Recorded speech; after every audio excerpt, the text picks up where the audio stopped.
Where is my symbiote? I have no idea. Where's Venom? That is the ugliest looking thing I have ever seen. Hello guys, Shocker came back here once again. You saw the title of the video. Why should I care about Carnage inside Venom Let There Be Carnage? And the reason why I bring up this question is a question that no one has asked or no one has thought of apparently, is because no one find it strange that every single ability that was supposed to make Carnage unique or different has been given the right, and that's it. That's pretty much it. Like, the whole unique thing about Carnage is not only was he stronger, better, and faster than Venom and Spider-Man, it was also the fact that the main gimmick was that he could make weapons with his well, I can't really say tendrils, with his hands, and tendrils eventually, but it was mainly with his hands that he was able to make these weapons. And it's quite strange how they've just been pretty much given to Riot in the last movie, and that's just pretty much it. We just leave it at that. It makes you wonder, just like, what make this Carnage so unique or so different from anybody else when he's doing the exact same thing that everyone else is pretty much doing? What's supposed to make Carnage unique? The fact that he's controlled by Cletus Cassidy, and that's it. That's the only unique selling value you got of this man, is that he's controlled by Cletus Cassidy. That's it. That's all you got. That's really all you got. And it's quite sad, because I like Carnage just like everybody else. I like the same years before. Noel showed up and ruined everything. There was no point of him being the creator of the symbiotes at all. But that is that's whatever. But overall, I just find it a hard bargain or a hard sale to be like, alright guys, we're going to have Carnage in the next movie, but we're going to give all his basic abilities to Riot. And now Carnage just show up and it's just, his only gimmick is going to be what? He got tendrils and he can shoot them, that's it. That's his only real gimmick. That's the only thing he can really do, is shoot tendrils. That's it. And then I don't understand why we gotta have this loser Eddie. Why can't we just have the bodybuilder photography? Why we gotta have the loser Eddie? And then it's the fact that it's beyond just pretty much Eddie having a parasite and it's just a symbiotic relationship. Oh no, they're in some type of deep relationship now that goes sexual for no apparent reason with an alien. An alien that literally don't even technically really have a body. And that its entire planet and species is based off of symbiosis. In which they could have used that to factor in, since it's just a piece of Noel and not really made by Noel.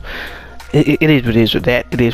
But God, in case you be still held as the Venom savior, you would know that I'm pretty much ruined the Venom species as we know it. That's what it is with that. But overall, I just don't see why I should care about Carnage in this new movie. I'm not going to see it. I'm not interested in seeing the fact that every single thing that Carnage could do, you just gave it to Riot, and then Riot got beat up pretty much by Venom by himself with the help of a rocket ship and a woman. So why should I see Carnage this year's threat?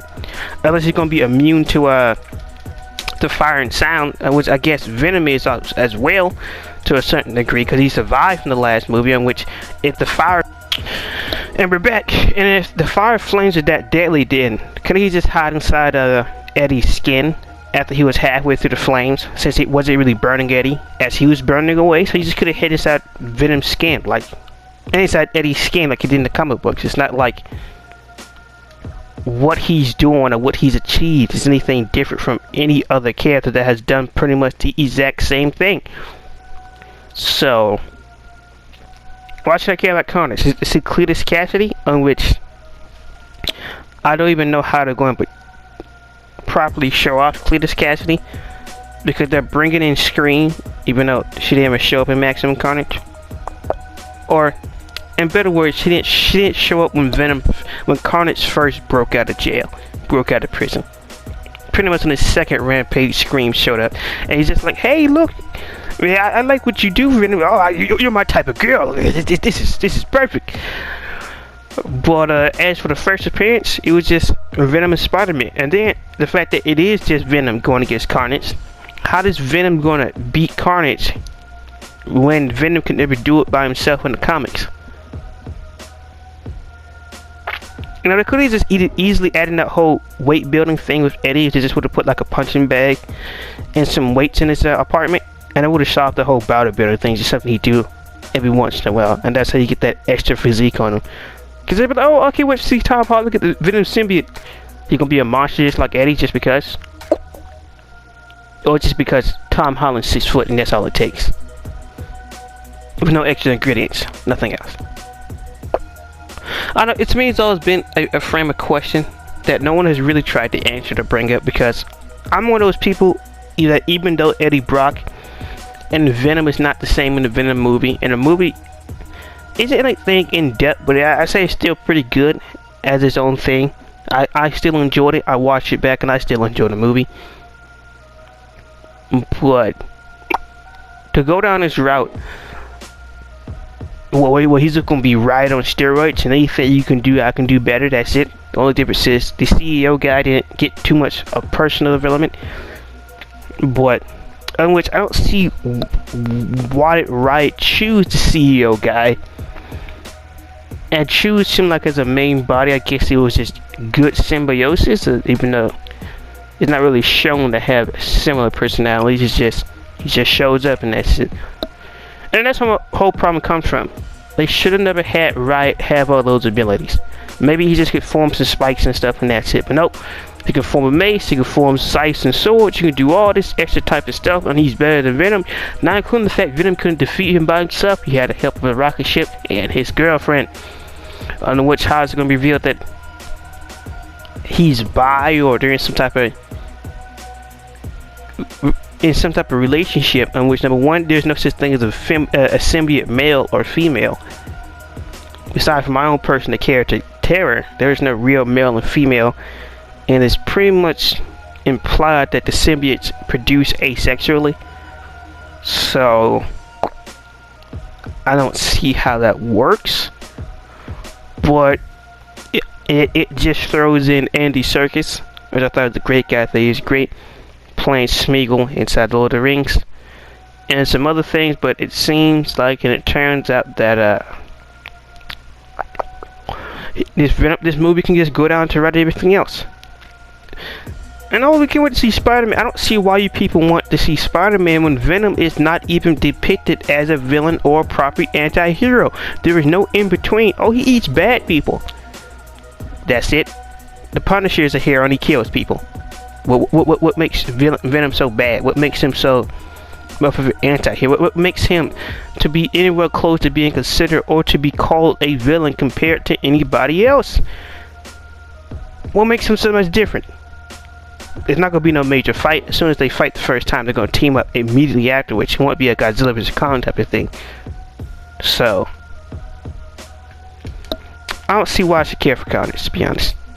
It is not meant to be a long video. I don't know how long this video is already, but I just want to get my basic points across that what can Carnage do that Riot can't do? What's the difference? And the way they try to predict that Riot was some type of alpha male or the cream of the crop just make things even worse. Number one, how is Carnage going to be birthed? Because you got two options. It's rather that somehow Cletus casually biting Venom created a child offspring, or you can go to Amazing Spider-Man 2 video game route where you can say that he was just some type of experiment and they was using him as some remnants of the life. The foundation still the same. It was a black secret government project, or somehow biting Eddie Brock produced a child. Or is it going to be produced a child of Carnage, or they're just going to really go through with the whole he just bites Eddie Brock and that's it. And I don't know. They can go either way with this movie. Like, the more I hear about the film, the worse it gets. It's just I keep seeing the same old Carnage footage, the same old like they showed off nothing different. There's a prison break. Somehow Eddie Brock shows up and that's it. And way like you expect that somehow Eddie and Venom would grow in between the first movie and this one, especially since that seemed like there was a time skip at the end of the last movie. But nope, Venom is like this overgrown child, and Eddie Brock is that loser wimp who just won't do anything. And arguably, he's a simp for keep going back with this woman. But since no one knows what a simp is, we just use simp loosely, and then total value of the word goes out the window. Beside from, you know, when we were cool with the cool kids.